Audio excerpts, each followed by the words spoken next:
Hi guys! Nung mga nakaraan, diba, yung mga vlogs ko ay nasa Airbnb pa lang kami. Tapos yung naghahunting kami ng bahay.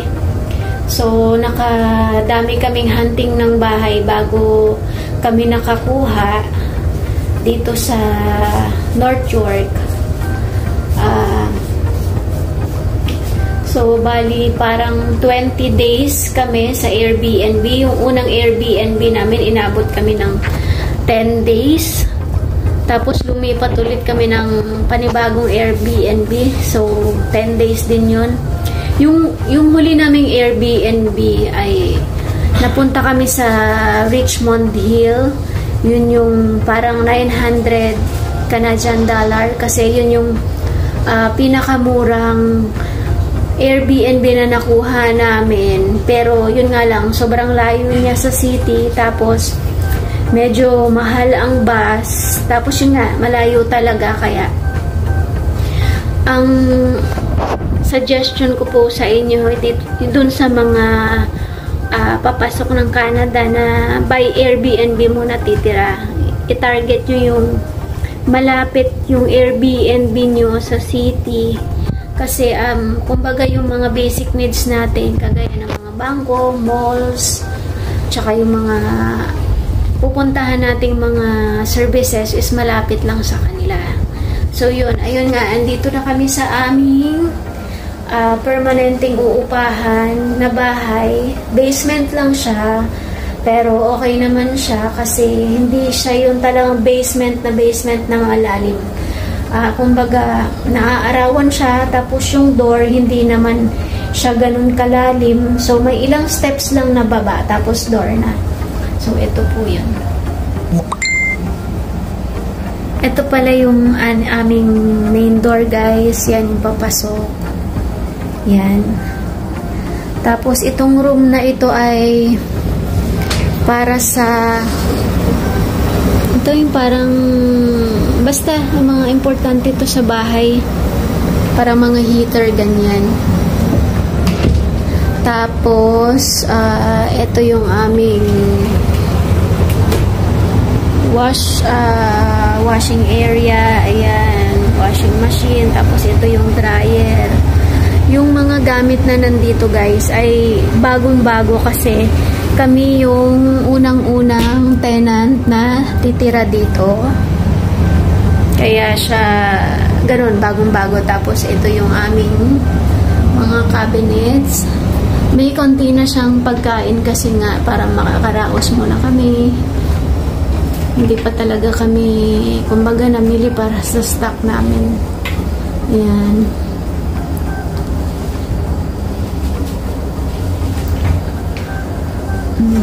Marami siyang cabinets. Doon may cabinets din siya sa mga stocks kung anong gusto mong ilagay. Ayan yung aming yung hugasan ng mga plato. Tapos ayan, may stock area din dyan kung anong gusto mong ilagay, depende sa'yo.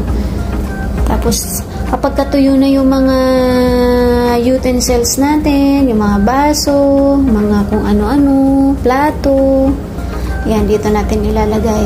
Same din dito sa isa, yan, may konting gamit na kasi mga galing pa po yan sa Pilipinas.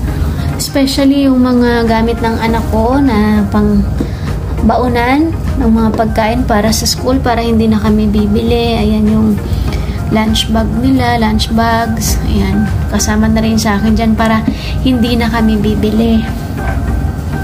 Kasi pag bili ng gamit dito, tapos international student ka, magastos po talaga. Depende na lang sa'yo kung may budget po kayo.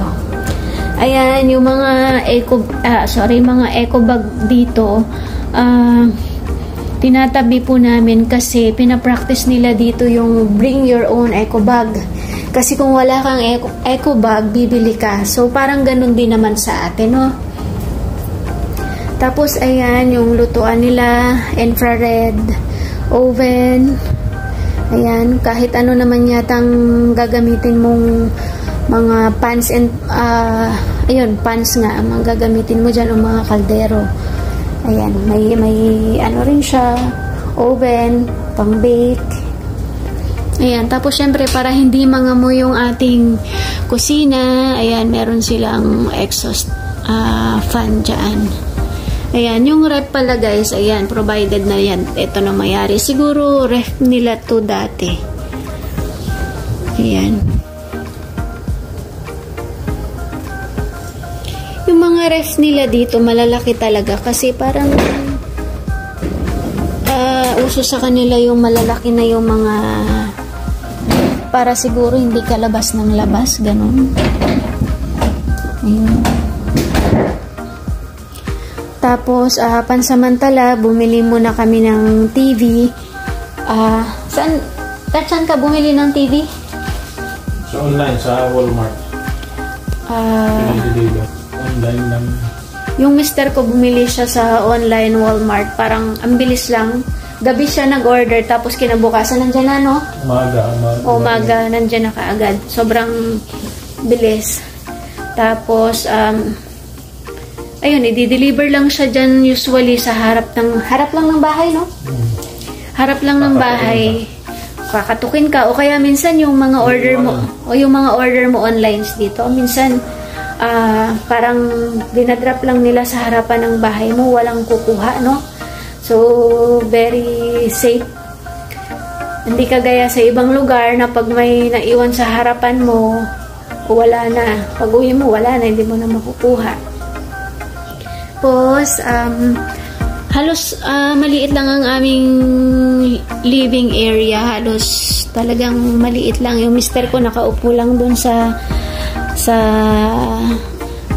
carpet na binili namin kasi nga hindi pa kami nakakabili ng gamit dahil may kaibigan kami na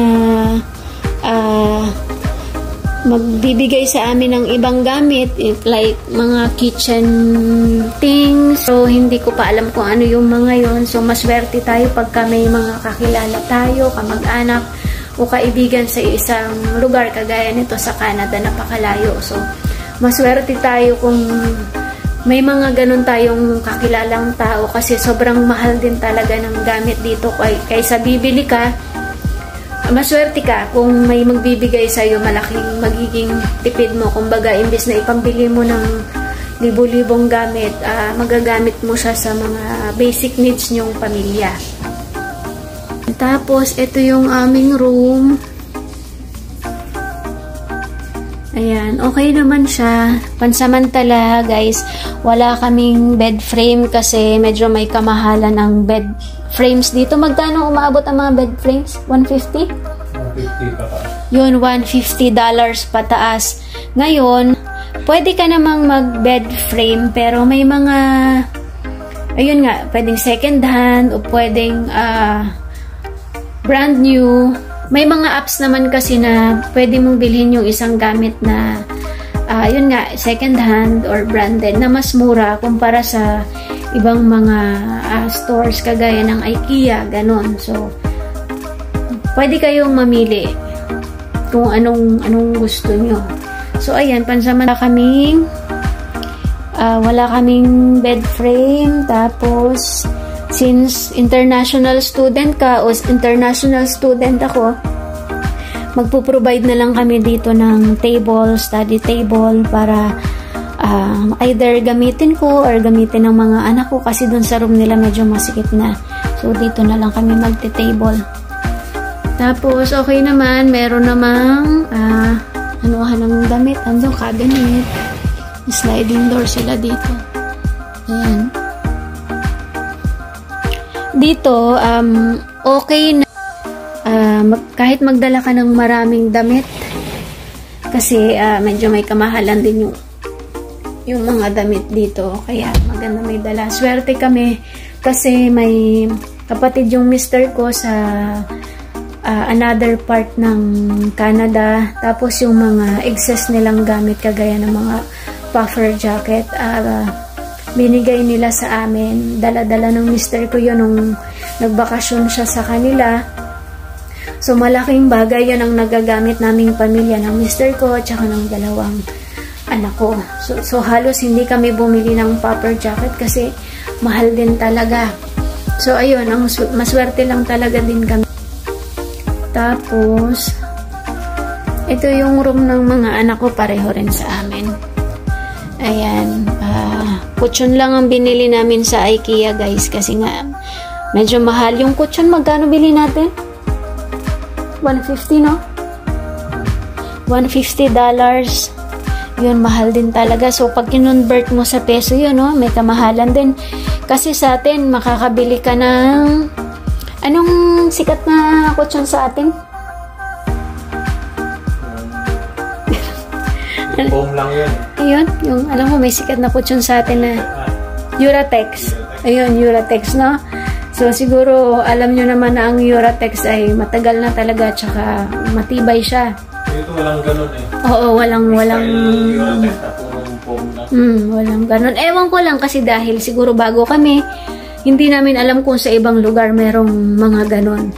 Pero sa atin kasi ang Uratex parang nasa 5,000, no? Makakabili ka na. Maganda na yun. Oo, makakabili ka sa atin ng Uratex. Ayan. So, ayan. Pareho lang din ang setting sila. Tapos, may bintana sila dyan.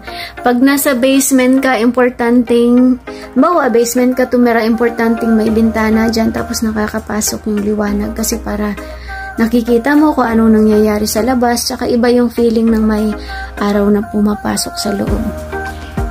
Ayun, ang mga binili lang talaga namin ay mga basic things kagaya ng sapin ng kutsyon, unan, puro sapin, tapos itong mini carpet na to kasi nga, 'di ba?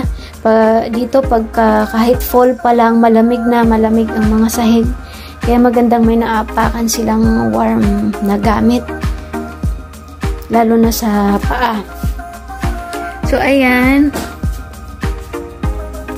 Bali, ito yung door na papunta doon sa taas. Yan yung sa taas kasi yung may-ari. So, usually, dapat nakasara ito at hindi sila nakakapasok dito kasi nga for privacy ng tenant dito sa basement. Ayan, yung CR namin nandyan na sa gilid. Okay naman siya, kompleto siya, may heater, kompleto. And then, may mga cabinets din doon. Hindi natin siya mapuntahan ngayon kasi naliligo doon ngayon yung aking anak. Pero may mga cabinets din siya pag lalagyan mo ng mga personal things mo. Ayan. So, kung international student ka, okay lang din kahit maliit lang ang bahay pansamantala kasi nagsisimula pa lang tayo ng hanggat kayang magtitipid tayo kasi wala naman tayong work dito. Pero ang international student ay ang pagkakaalam ko, inaalaw sila ng 20 hours, no? 20 hours per week na magtrabaho pag nag-start ka na pumasok. Ayun, tapos kahit pa paano, may kita ka, pero hindi naman enough yun para pangbayad ng bahay. Kumbaga, makakasuporta lang siya sa pambili mo ng mga pagkain, ganun. Tapos, ano pa ba? Yun nga. So, yan pa lang ang aming mga gamit dito sa aming bahay at konting tiis-tiis lang kasi gano'n naman talaga hanggat wala pang trabaho. Ito ang aming bahay. Okay naman siya. Kahit na maliit pero naman kami at least kasi nararamdaman namin na okay naman yung aming paligid at mabait yung aming landlord. Ayun, pagka may problema, makakausapin lang sila, ite-text. So, isa din sa factor na sa pagkuha ng kumbaga uupahan mong bahay ay yung tenant mo, importanteng mabait sila at nagkakaintindihan kayo. Kasi malaking bagay yun para kumbaga makaraos ka as international student kasi importante din yung okay ka. You are mentally okay, especially dun sa mga taong nakapaligid sa'yo. So, So, yun lang. Sana nagustuhan nyo po ang aming vlog for today. See you po sa aming mga susunod na vlogs at sana po supportahan nyo po kami sa aming mga vlogs. Have a good day!